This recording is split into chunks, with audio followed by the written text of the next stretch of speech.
وہ مصعب ابن عمیر جنہوں نے اسلام کی خاطر مکہ کی پراپرٹی کو چھوڑا، مکہ کے اپنے مکان کو چھوڑا، مکہ کے اندر اپنی زمین و جائیداد کو چھوڑا، جس پیسے کے چکر میں آج تم علماء کی باتوں پر توجہ نہیں دیا کرتے ہو، جس پیسے کو حاصل کرنے کے لیے تم نماز کو ضائع کر دیا کرتے ہو، جس پراپرٹی کو جمع کرنے کے لیے تم حرام اور حلال میں تمیز نہیں کر پاتے ہو، ابے جس پیسے کے چکر میں تم جائز اور ناجائز کو نہیں دیکھا کرتے ہو، جس روپیے پیسے دولت کے چکر میں تم علماء کی باتوں کو نہیں سنا کرتے ہو، مصطفیٰ کریم صلی اللہ علیہ وسلم کے پیغامات پر عمل پیرا نہیں ہوتے ہو، اسی پراپرٹی کو ٹھکرایا تھا مصعب ابن عمیر نے، اسی پیسے کو ٹھکرایا تھا مصعب ابن عمیر نے، مکہ کے اپنے زمین اور جائیداد کو ٹھکرایا تھا مصعب ابن عمیر نے۔ آپ کہو گے قاسم رضا منظری مصعب ابن عمیر نے اسلام کی خاطر اتنا کچھ کیا تو وہ دنیا سے لے کر گئے تو کیا لے کر کے گئے؟ مکہ کی پراپرٹی انہوں نے قرآن کی خاطر چھوڑی، مکہ کی زمین و جائیداد انہوں نے قرآن کی خاطر چھوڑی، اتنا کچھ کیا، وہ دنیا سے جا رہے ہیں تو ان کو کفن تک میسر نہیں ہو رہا ہے۔ میری اور آپ کی نگاہیں گرچہ ظاہری طور پر یہ دیکھ رہی ہیں، لیکن اللہ کی قسم قاسم رضا منظری کا ایمان بولتا ہے وہ کچھ لے کر کے گئے یا نہیں لے کر کے گئے، لیکن اپنے نبی کی محبت اپنے سینے میں بسا کر دنیا سے۔ اس لیے یہ قربانیاں ہیں مصطفیٰ و مصطفیٰ کے دیوانوں کی، یہ جو مسلمان کے گھر میں آسانی سے پیدا ہو گئے، امام صاحب کو والد صاحب بلا لائے، دوڑے دوڑے پہنچے، کان میں اذان پڑھ دی گئی۔ اس لیے اسلام کی اہمیت کو سمجھو۔ اور ایک میں میسج ولادت مصطفیٰ کے تعلق سے آپ کے لیے یہ ہے کہ آقا کی آمد کا یہ مبارک مہینہ ہے۔ آپ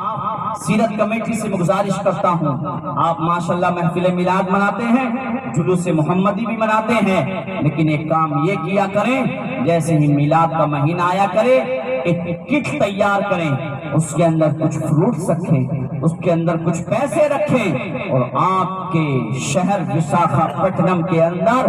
جتنے اسپتال ہیں ان تمام ہاسپٹلوں کے اندر آپ جائیں، بغیر مذہب کی تفریق کیے ہوئے، مذہب دھرم کے آدھار پر بھید بھاؤ کیے بغیر، مسلمانوں تم نے صحیح معنی میں آقا کریم کی سیرت کو لوگوں کے سامنے پیش نہیں کیا، یہ وجہ ہے جو ہندو اور مسلمانوں کے درمیان اتنی نفرتیں ہیں۔ اگر تم نے اپنے پیغمبر کی صحیح ہسٹری کو پیش کیا ہوتا یہ نفرتیں قائم نہیں ہوتی۔ بغیر مذہب اور دھرم کا بھید بھاؤ کیے بغیر ان غریبوں کی مدد کر دینا، کوئی پوچھے کہ یہ کس لیے کر رہے ہو، یہ کس کی جانب سے ہے تو بتا دینا اور سننا، کوئی فوٹو نہیں کھینچنا چاہیے۔ ہم نے دیکھا ایک چادر غریب کو دیتے ہیں، ایک کمبل جارے کے موسم میں غریب کو دیا جاتا ہے، تصویر کھینچ کر کے اس کی مذاق اڑائی جاتی ہے، ایک غریب کی عزت کو نیلام کیا جاتا ہے۔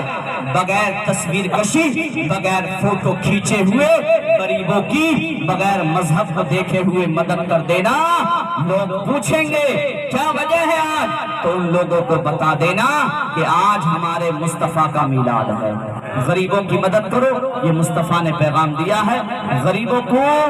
آپ دیکھو، پیغمبر اسلام کیونکہ وقت کافی ہو چکا ہے، جو میرا ٹائم دیا گیا تھا وہ مکمل ہو چکا ہے، اس لیے آپ سے گزارش ہے، حضور نے فرمایا ہے کہ جو پڑوسی کے ساتھ بھلائی کا ارادہ نہ کرے۔ ایک بات یہاں پر پولیٹیکل پارٹیز کے کچھ نیتا بھی ہیں، میں ان کی توجہ بھی چاہتا ہوں، دیکھیں میرے نبی کا میسج کیا ہے۔ میرے نبی نے کیا فرمایا ہے کہ جو تمہارا پڑوسی ہے، چاہے تمہارا پڑوسی ہندو ہو، چاہے مسلم ہو، چاہے کرسچن ہو، چاہے سکھ کمیونٹی سے تعلق رکھتا ہو، حضور نے فرمایا کہ جو پیسہ اپنے پاس ہونے کے باوجود اپنے پڑوسی کا خیال نہیں رکھتا ہے is not of member our family، اس کا اسلام اور مسلمانوں کی فیملی سے کوئی تعلق نہیں ہوتا ہے۔ حضور فرماتے وہ ہم میں سے نہیں ہیں جو وسعت کے بعد اپنے پڑوسی کا خیال نہ رکھے، اور حضور نے یہ نہیں فرمایا کہ پڑوسی مسلمان ہوگا تبھی خیال رکھا جائے گا، پڑوسی چاہے جس مذہب کا ہو۔ جوار کا جہاں حدیث میں لفظ آیا ہے وہاں مذہب کی قید نہیں آئی ہے، اس لیے آپ اور سنیں، آپ کا پڑوسی گھر کا پڑوسی گھر والا، ایک محلے کا پڑوسی محلے والا، ایک ملک کا پڑوسی دوسرے ملک والا ہوتا ہے۔ اسی طریقے سے ایک جملے سے آقا کریم نے پوری دنیا کی غربت کو ختم کر دیا۔ استغفر اللہ ربی من کل ذنب واتوب الیہ۔ سبھی حضرات کلمہ طیبہ پڑھیں، لا الہ الا اللہ محمد رسول اللہ صلی اللہ تعالی علیہ وسلم، وما توفیق الا باللہ۔ السلام علیکم ورحمۃ اللہ۔ جگہ پہ آپ تشریف رکھیں، 2 منٹ کا سیرت کمیٹی کا پروگرام ہے۔